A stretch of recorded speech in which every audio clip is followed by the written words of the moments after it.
Coach Gene Stallings, sir, I hope you're doing well. Hope you had a great week. Welcome into the game in Tuscaloosa. Listen, I'm doing fine. Saw the A&M Tennessee game last week. Looking forward to the Alabama-Tennessee game this week. Third Saturday in October always gives me a little chill. No doubt, Coach. And I was thinking about this a couple of minutes ago as we look back, and certainly want to talk about Alabama and Arkansas and Tennessee and Texas A&M. But is there anything you have to do a little special this week when you're trying to control your players? Maybe a little bit too excited, too emotional? Well, back when I was coaching there at Alabama, we were getting ready to play Tennessee. We would go into our indoor facility and play Rocky Top as loud as we could play it because it's going to be a hostile environment. Tennessee's playing pretty well. They think they have a chance to move the football on Alabama, and so the people are going to be yelling. So we can't afford to not be able to communicate. So that's the only thing that we did differently. Coach, when you look back at Tennessee and Texas A&M, what stood out about that football team from your perspective? Well, Tennessee turned the ball over 7 times, and yet they were still in the ball game into the overtime. So that says that actually Tennessee lost the game as opposed to A&M winning the game.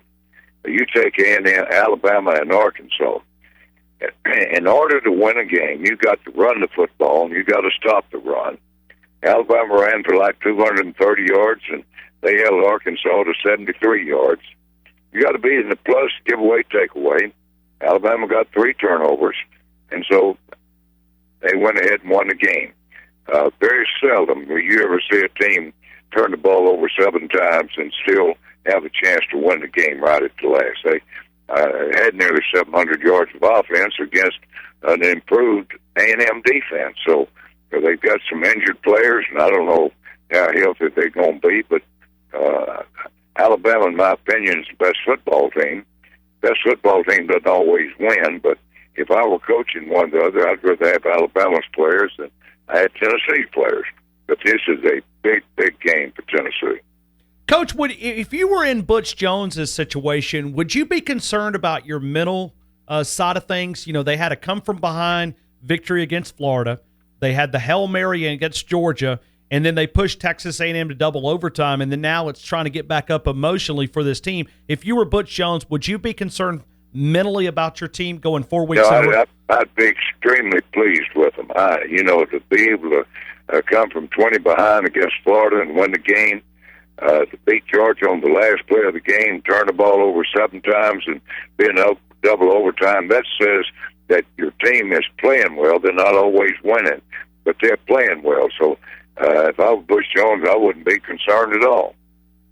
Coach, as I look back at the 3rd Saturday of October, which this year it's falling back on the 3rd Saturday of October, is there an Alabama-Tennessee game that stands out to you, whether a head coach or an assistant coach, one of those games that stands up above the rest? Sure it is. When I was coaching there at Alabama, we started off losing the first 4 games. I don't suggest that to anybody's coaching at the Alabama. People frown on losing 4 in a row, but we lost 4 in a row, yet we were playing good. We just couldn't win. Then we beat Vanderbilt. Tennessee was ranked number 1 and number 2 in the country. I can't remember which. And we took a team to Knoxville. It was a great football game. Score was 6-6. They were going to kick a field goal, and Stacey Harrison blocked it, and it went back in our direction about 20 or 25 yards.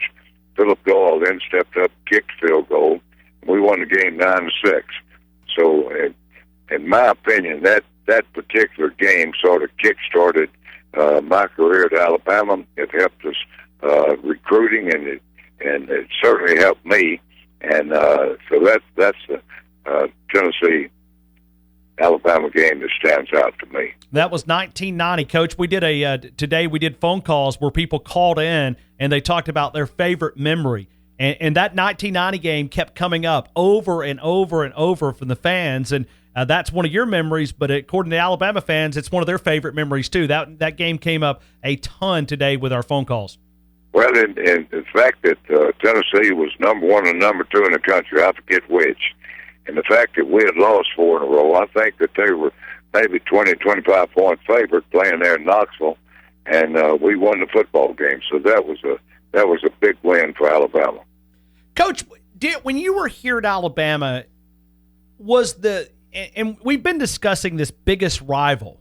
Is it Auburn? Is it Tennessee? LSU's coming along as well. What was it when you were here? Was it any question Auburn or Tennessee was the biggest rival? Well, when I was coaching for Coach Ryan, I think we put a little bit more emphasis on Tennessee than we did Auburn. Tennessee was a good football team year in, year out. Auburn has sort of fell a little bit behind the wayside.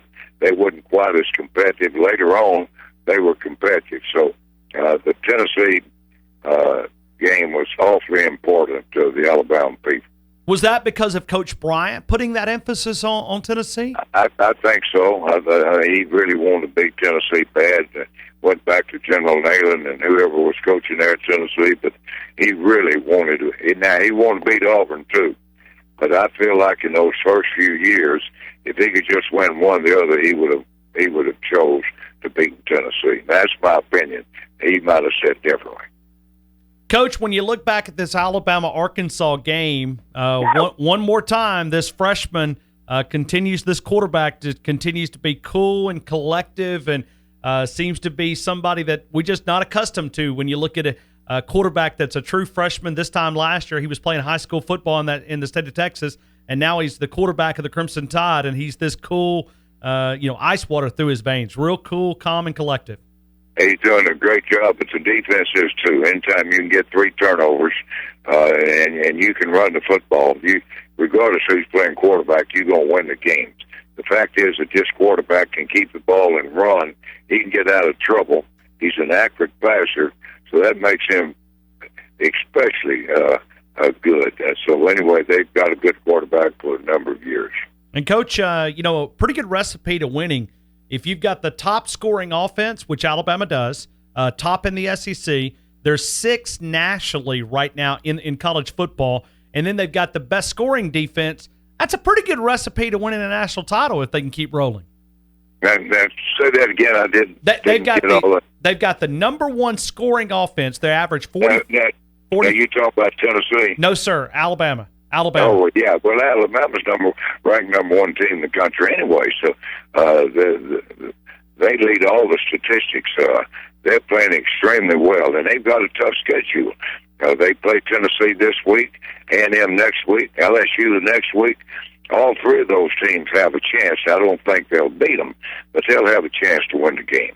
All right, let's take a few phone calls right here for Coach Gene Stallings. 205-342-9904. If you've got a question for Coach Stallings, he'll take your phone calls here for a few minutes. Why don't we start off in George in Tuscaloosa. George, good afternoon. You are in the game here with Coach Gene Stallings. Hey, Coach Stallings. How you doing, sir? George, I'm doing fine, thank you. Good. Looking forward to deer season? Yeah, I am. I'm looking forward to that game. It's a big game for Alabama, but it's an even bigger game for Tennessee, and we're going to have to play our best to win it, but I think that Alabama will win the game 10-12 points. Yes, sir. What is that? When you think of the University of Tennessee, from your perspective, being the coach at Alabama, is there where pretty much you don't just tell me, just from a coach's point of view, coaching against the school and the team? One of the things that they're doing extremely well, they're running the football. And if he could just shut down on those giveaway takeaways, they're going to improve themselves football-wise. But in order to beat Alabama, you've got to run the football, and you've got to be in the plus giveaway takeaway, and you've got to stop the run. So their hands are going to be full when they play Alabama. Coach, in your opinion, how did Tennessee's offensive line look last year? Or excuse me, last week against Texas A&M. I don't know. I'd just be guessing. I'm like most spectators. I don't pay a whole lot of attention to the offensive line.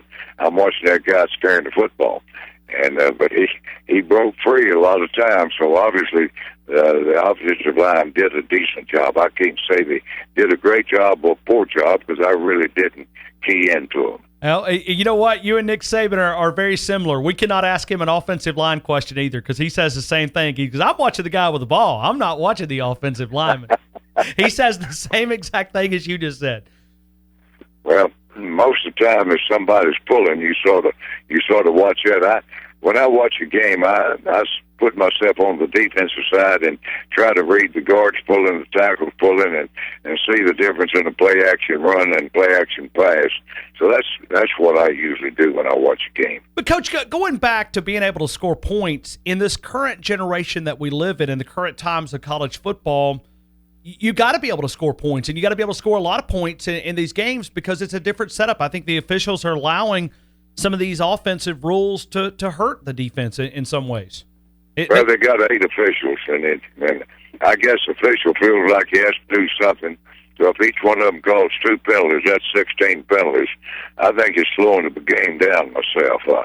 I think the officials do the very best that they can, but I think they got too many officials, if you don't know what I think. How about the replay system? It seems like we're going back to that quite a bit, too. The games like that Texas A&M Tennessee game, it was like 4 hours and 43 minutes, I think was the total. Yeah, we're getting like we're going to play 5-hour games, and they can't even make a decision when they run it back and forth.